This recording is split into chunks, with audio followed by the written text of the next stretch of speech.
Assalamualaikum warahmatullahi wabarakatuh. Perkenalkan, nama saya Hasna Laila Mardiah dengan NRP 23-2023-003. Perkenalkan, nama saya Yanis Nurul Azmi dengan NRP 23-2023-004. Di sini saya dan rekan saya akan menjelaskan tentang peranan teknik geodesi untuk pembangunan berkelanjutan di Indonesia. Yang pertama, ada definisi dari perkembangan ilmu teknik geodesi. Geodesi berasal dari bahasa Yunani, geo yang artinya bumi dan daisia atau daien artinya membagi. Kata geodesia atau geodeien berarti membagi bumi. Menurut IAG, International Association of Geodesy tahun 1979, teknik geodesi adalah disiplin ilmu yang mempelajari tentang pengukuran dan perepresentasian dari bumi dan benda-benda langit lainnya, termasuk medan gaya beratnya masing-masing, dalam ruang 3 dimensi yang berubah dengan waktu. Sejak zaman dahulu, ilmu teknik geodesi digunakan oleh manusia untuk keperluan navigasi. Kegiatan pemetaan bumi sebagai bidang ilmu geodesi telah dimulai sejak banjir Sungai Nil tahun 2000 sebelum Masehi oleh kerajaan Mesir kuno. Perkembangan geodesi yang lebih signifikan lagi pada saat manusia mempelajari bentuk bumi dan ukuran bumi lebih dalam oleh tokoh Yunani Eratosthenes yang dikenal sebagai Bapak Geodesi. Saat ini dikarenakan kemajuan teknologi informasi, cakupan ilmu geodesi semakin luas. Pada masa sekarang ini, bidang-bidang dari cabang ilmu geodesi yang dapat dipelajari oleh mahasiswa dapat dibagikan menjadi beberapa bidang survei, yaitu yang pertama ada survei dan pemetaan secara terestris, yang kedua ada survei dan pemetaan secara hidrografis, yang ketiga ada geoinformatika atau sistem informasi geografi, yang keempat ada bidang administrasi pertahanan dan properti, yang kelima ada bidang manajemen wilayah perbatasan, yang keenam ada bidang fotogrametri, dan yang terakhir ada pengindaran jauh. Untuk kebijakan pemerintah di bidang geodesi ini diatur dalam Undang-Undang Nomor 4 Tahun 2011 tentang Informasi Geospasial. Di dalam Undang-Undang Nomor 11 Tahun 2020 tentang Cipta Kerja Pasal 7 tentang Informasi Geospasial. Untuk asosiasi profesi di bidang geodesi di Indonesia, yaitu salah satu contohnya ada 3 profesi.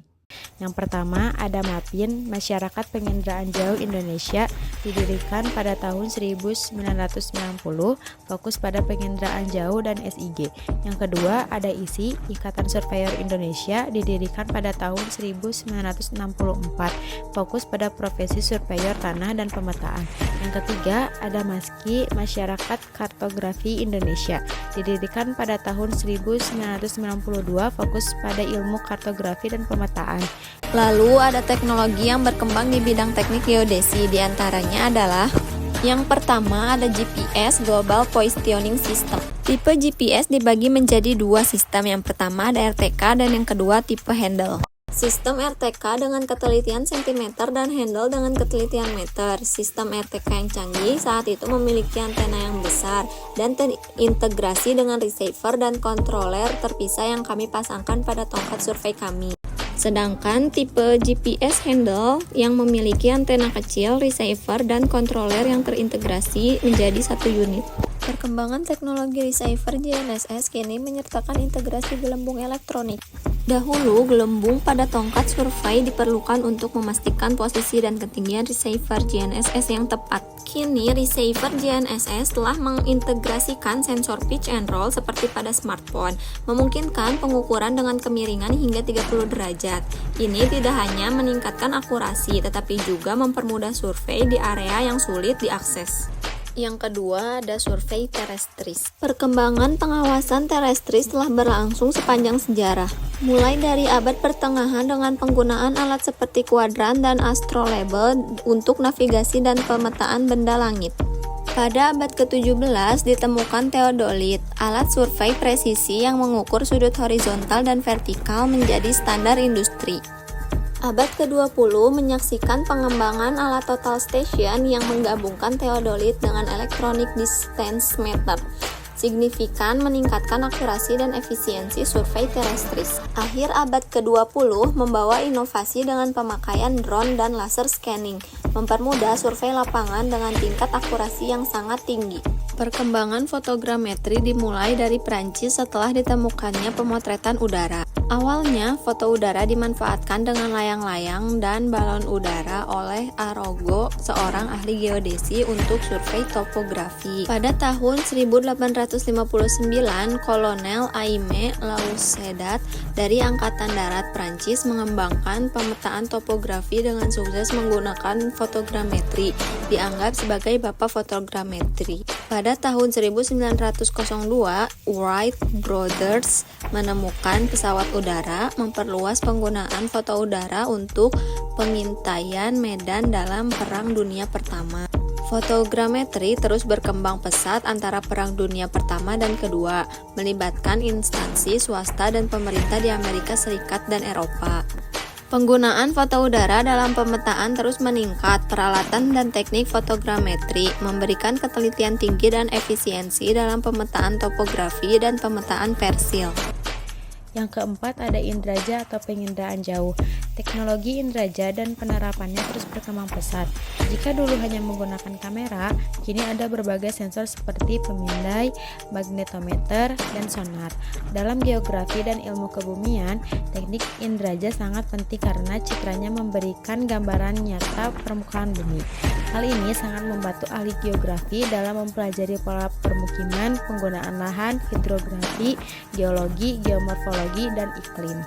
Yang kelima ada SIG, Sistem Informasi Geografis, pertama kali dikembangkan oleh Canadian Geographic Information System pada tahun 1960 untuk efisien pemetaan sumber daya alam. Perkembangan SIG dipercepat oleh kombinasi berbagai bidang ilmu dan produksi PC pada tahun 1980-an. Pada tahun 1990-an, metodologi dan aplikasi SIG merambah ke berbagai bidang seperti ekonomi, bisnis, perpajakan, pertanian, dan pertanahan.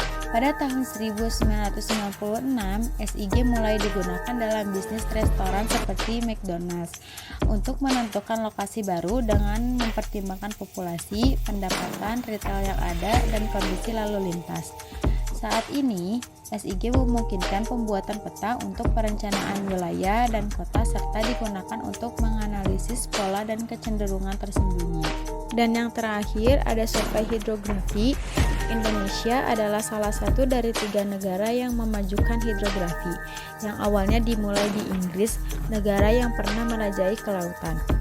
Data hidrografi awalnya digunakan untuk keselamatan pelayaran, tetapi kini juga digunakan untuk rekayasa yang meliputi perencanaan, perancangan, konstruksi, dan pemeliharaan. Hidrografi penting bagi nelayan, insinyur, serta perusahaan minyak dan tambang. Kebijakan satu peta sangat diperlukan untuk menyelesaikan masalah kesejahteraan masyarakat melalui pemanfaatan sumber daya alam, terutama sumber daya laut. Tetapi hidrografi juga bermanfaat untuk pembangunan wilayah pesisir. Masyarakat Hidrografi Indonesia telah bekerja sama dengan pemerintah Kabupaten Sukabumi untuk mengoptimalkan potensi laut, sungai, dan air bawah tanah di Sukabumi. Ironisnya, meskipun 2 atau 3 wilayah Indonesia adalah lautan, hidrografi di Indonesia belum berkembang luas. Oleh karena itu, Indonesia diharapkan memiliki pusat penelitian internasional, yaitu Pusat Penelitian dan Pelatihan Kelautan Internasional untuk mengembangkan hidrografi. Selanjutnya ada aneka ragam pembuatan ilmu teknik geodesi. Yang pertama ada pemetaan dan kadaster. Pembuatan peta topografi nasional dengan skala 1:25.000 hingga 1:250.000 adalah upaya untuk menyediakan representasi detail dari fitur-fitur geografis di seluruh negara. Penting untuk berbagai aplikasi seperti perencanaan bangunan dan manajemen sumber daya alam. Survei dan pemetaan kadastral dilakukan untuk menyediakan sertifikat tanah yang membantu memastikan hak kepemilikan yang jelas dan legal atas tanah. Selain itu, data spasial digunakan untuk resolusi konflik batas tanah, memungkinkan identifikasi dan penyelesaian sengketa dengan akurasi tinggi, sehingga meningkatkan keadilan dan kepastian hukum dalam kepemilikan tanah. Yang kedua ada konstruksi dan infrastruktur. Survei lokasi untuk pembangunan jalan, jembatan, dan bendungan adalah tahap kritis dalam perencanaan dan memastikan konstruksi berjalan aman dan efisien. Proses ini melibatkan pengukuran dan analisis rinci topografi serta kondisi tanah untuk mendukung desain infrastruktur. Pemantauan demonstrasi gedung tinggi dan menara dengan teknologi modern sangat penting untuk menjamin stabilitas dan keamanan struktur, mendeteksi perubahan bentuk atau pergeseran yang mungkin menunjukkan masalah potensial. Selain itu, penentuan posisi dan arah terowongan kereta api membutuhkan akurasi tinggi untuk memastikan jalur yang efisien dan aman serta menghindari hambatan geologis selama konstruksi. Yang ketiga, pemantauan deformasi dan mitigasi bencana. Teknologi modern dalam ilmu bumi menggabungkan berbagai metode untuk memantau fenomena geologis krusial. GPS digunakan untuk mengamati gerakan lempeng tektonik yang membantu ilmuwan memahami interaksi benua di permukaan bumi. INSAR membantu deformasi gunung berapi dengan detail tinggi, menggunakan perubahan bentuk dan ukuran yang menunjukkan aktivitas magma di bawah permukaan. Selain itu, LIDAR digunakan untuk mendeteksi pergesekan tanah longsor dengan laser yang akurat, membantu mengidentifikasi area yang beresiko terkena bencana alam.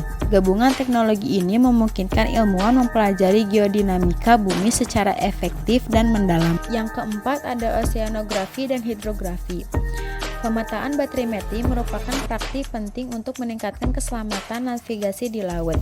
Ini melibatkan pengukuran kedalaman dan topografi dasar laut untuk memastikan jalur pelayaran yang aman bagi kapal-kapal. Penentuan batas wilayah maritim dilakukan sesuai dengan UNCLOS, sebuah perjanjian internasional yang mengatur hak dan kewajiban negara-negara di lautan. Melalui penggunaan citra satelit, perubahan garis pantai dapat dipantau secara akurat. Teknologi ini memungkinkan pengamatan kontinu terhadap perubahan dalam bentuk dan posisi garis pantai yang dapat mempengaruhi kondisi ekologis dan geografis wilayah pesisir.